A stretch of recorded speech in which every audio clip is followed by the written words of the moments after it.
Jalen, congratulations on the season. I know it's tough to end it this way. Could you share when you felt that the hand became injured? In the third quarter, I went to swipe the ball on Tyrese, and I hit his leg, and yeah. Jalen, you played great high school teams, USA Basketball, Villanova. Have you ever played with a group of guys on a team that shows so much resolve and resilience? Throughout my years, yes. They've all been different, though. In high school, I think we were definitely resilient.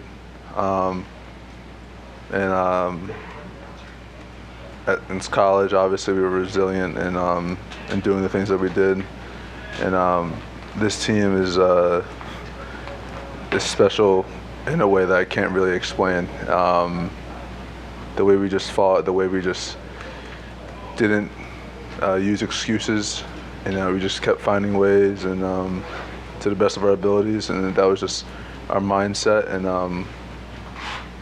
I just love the fact that we have that mindset. Jalen, Tom had said that, the fact that everyone was able to give everything they had let him kind of feel at peace with the way the season ended. Do you kind of feel similar that you guys all fought, gave everything that you had, and you just kind of ran out of gas, but look how far you guys came, you were able to do something special this year? He said we're at peace. That he had peace of mind too. Peace of mind knowing that everybody gave what they had and didn't leave anything in the tank. Did you kind of feel similarly? I would say that I love the fact of how we fought night in and night out, and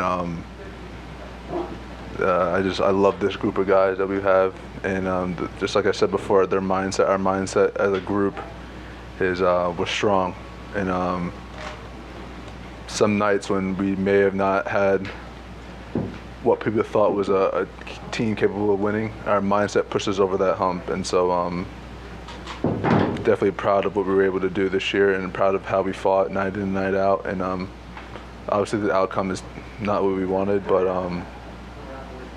the way we fought, and it's awesome.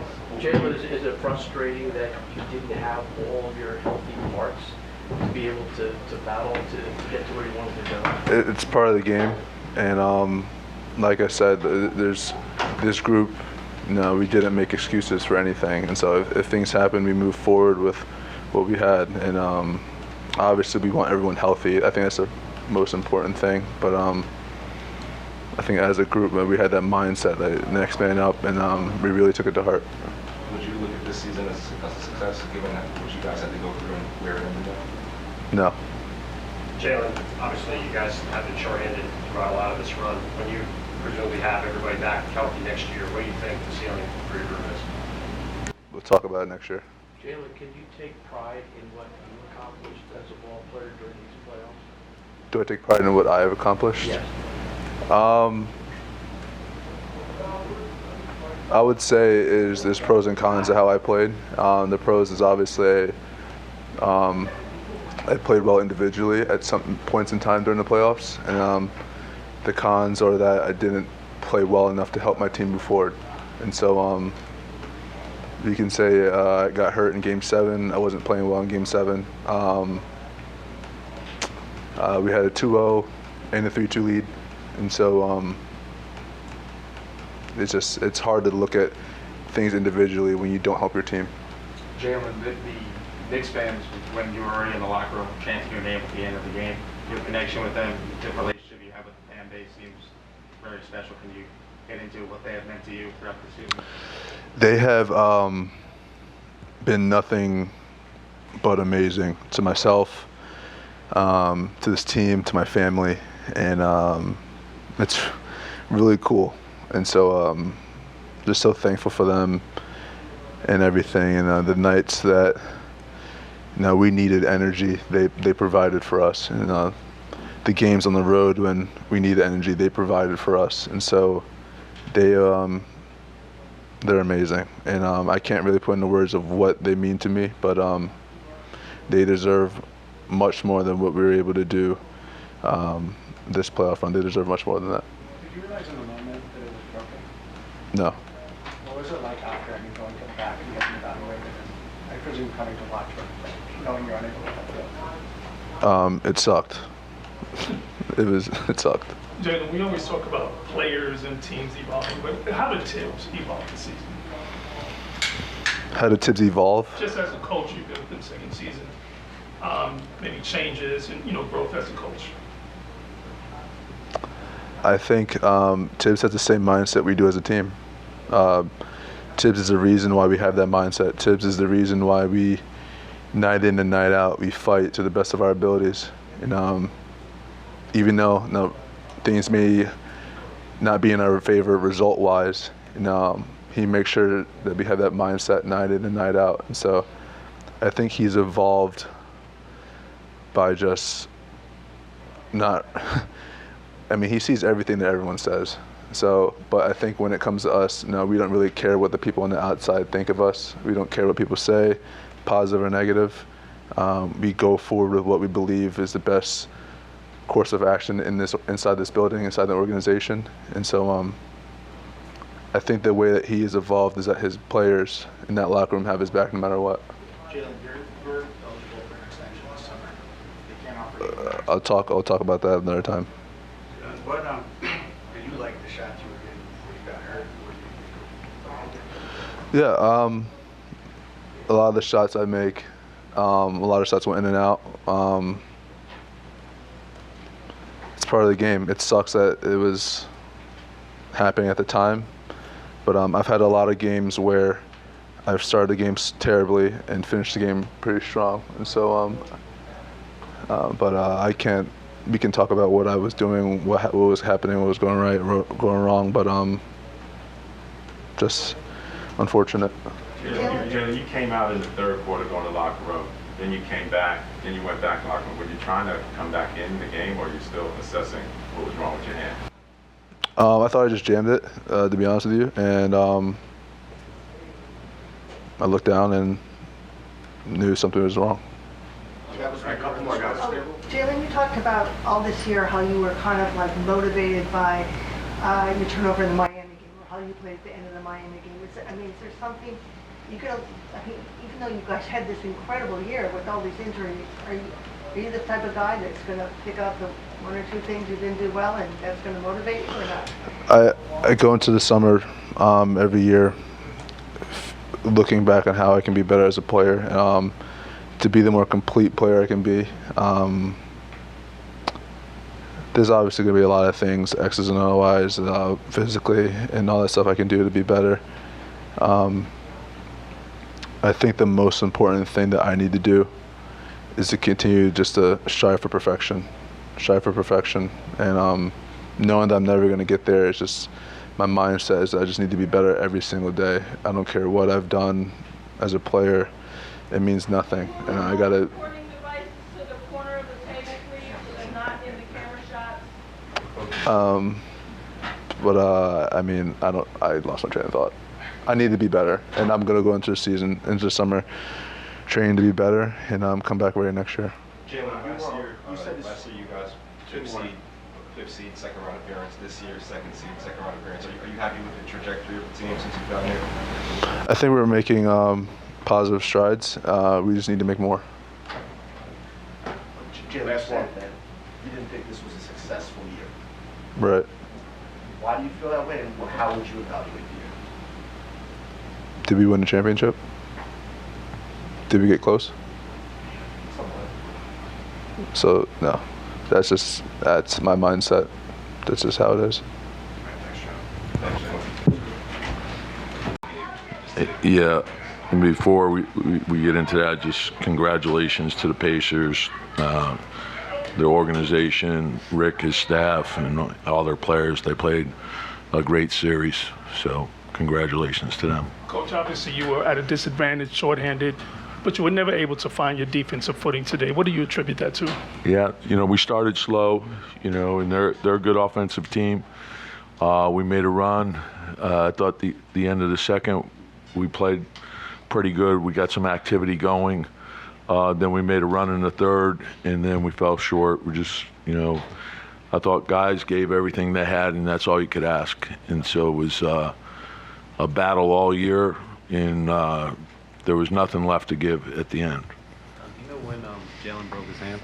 I don't know exactly. Yeah. How tough is it for his season to end like that? Yeah, just, it's unfortunate. You hate to see all the injuries, and, like Josh and OG just to try to give us whatever they had, it says a lot about them. And then, it was hit after hit. That's part of it. And the guys responded all year long. So, I'm disappointed in the sense that we're not going to play anymore, but I thought they were a great group to be around, and they gave everything they had. I mean, obviously, when you look at the players that have been hurt, do you look at this as a success, even though you guys lost tonight, that you guys were able to fight and get this far? Yeah, the thing that you, as a coach, you always measure, okay, what does the group have, and are we getting everything out of the group? And the only thing you could ask for is everyone puts forth their best effort. And we got that all year from these guys. So, and I think what goes along with that is peace of mind and knowing that you did your best. And so that's all you could ask for. And a lot of teams, I think, would have folded. They didn't. Like, we took the hit with Mitch, and then, then you add in Julius and OG, your starting front line, and then Bogey goes out. So that and it was hit after hit, but these guys never folded. They kept fighting. And so that's all you could ask for. So what you see with OG, he started the game, hit his first 2 threes, and never came back in. Yeah, just the way he was moving. I didn't want to risk it. It's just, I thought, like he just the lift from him hitting the shots, and then I didn't feel like he was moving well. And this didn't make sense. John, what was? Yeah. Yeah, I don't know. I didn't think it was worth the risk. I don't want to take a chance. I love OG, so if it, I talked to medical, and we knew it was going to be. We didn't know what it was going to be until he got out there, and so he gave us everything he had, and that's all you can ask for. You went through some defense spacers, shot 76% for a second. Allowed the end result just be true. Is it better just having some really elite shot making? Yeah, and they made shots that, they're a very good offensive team. You got to challenge their shots, and we probably, didn't challenge them as well as we should have, so, but, when you're shorthanded, like we know we have to play with great intensity all the time to give ourselves a chance to win. And so I think, if you fall short of that, and sometimes the ball goes in and yours doesn't. But I thought for the most part we fought all year. And then to come back in the third quarter and make a run again, and then, we fell short. And that's when, Jalen, I knew when he went out in the third, I knew something, was awry. Tom, what was the process in getting OG actually cleared? And that's all medical, so that he's got to go through the protocol with them, and then if they clear him, and then he feels, like I talked to him at length yesterday, and he wanted to give it a shot, and so in medical thought he could, so, and then we didn't know what it would look like until he got out there. Coach, you coached a lot of seasons. Yeah. Season, except for one team, always ends with a loss. Yeah. What are your thoughts on this year's team compared to all the other teams you have? What's going to stand out for you? Yeah, just, like I said, knowing that they gave best effort all year long, I could live with the result. It's disappointing. In the end, there's going to only be one happy team. Everyone falls short. 29 teams will fall short. So if you've given everything that you have, you could live with whatever the result is. There's no regret. And so this team fought like crazy. I think in many ways they exceeded everyone's expectations, except probably our own. We wanted to keep going, So we always had the belief that we had enough, whoever was in there. So. Tom, I know it's hard when a season ends like this, but can you talk about just what Jalen did this year? I mean, he was the only starter left by the end of the year, from the beginning of the year, and what he went through. Yeah, I think, it's a testament to who he is, too, because when you look at his season last year, it was remarkable. And then his playoff run last year was remarkable. And then to take the step this year that he's taken, it says, you know, a lot about who he is. And he's never satisfied. He always wants to do better. He always, you know, and that's what I love about him. I love his mentality. And, you know, and I think it permeates the team. It's, you know, like when you see someone with that approach and the fact that, you know, he cares so much about his teammates. He's a great leader. What Josh gave us, you know, and it's in, you know, it's hard to measure Josh just because of all the intangibles. And I thought Dante had a terrific season, and then Deuce, the way he stepped up, and I think he's found his footing, and he had a terrific season as well. But we had a lot of guys step up. Isaiah really had a monster season for us as well.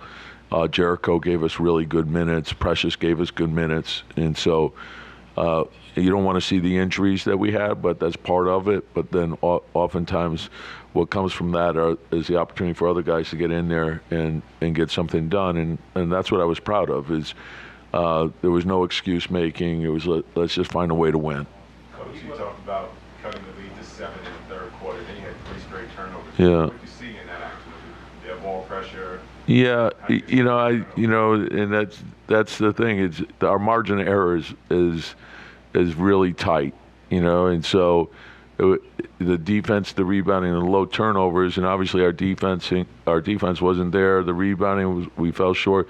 The turnovers, you know, were low, but we had the costly ones in the third quarter. We had a small window to maybe, you know, crawl back into it, 7, and then you have 2 bad possessions, and that changes things. The same thing happened in Indiana, and you know, it was 5 in the third quarter, and we had, you know, 2 loose balls that turned into 2 threes for them. So, you know, sometimes that's the way it goes. A couple more. Into the summer and next season, what does this team need to take the next step? Yeah, and, you know, it's hard to say like right now because, you know, like it's raw and you haven't had a chance to dig into everything, and so we'll get a chance to do that, and then to sit down and we have draft picks, you know, there's free agency, there's all that stuff, but also to dig into our team and lock into like how we can get better and make another step. And so there's the internal development, then there's the draft, which you always can add talent there, and then free agency and the trade. So we'll dig in deep, but usually what we try to do is, you know, take a couple of weeks just to recharge and then do the deep dive and then figure the plan out. With so many guys missing, would you like to see a chance to see this group come back? Well, I love the group. Yeah, you couldn't, as a coach, you couldn't ask for a better group. So, you know, yeah. Last one. You're entering the last year of your contract next year. You could be under conversations for an extension. Is that something you want? You know, that's something that you know, my agent will take care of. You know, the Knicks have been great to me, so, you know, this is where I want to be.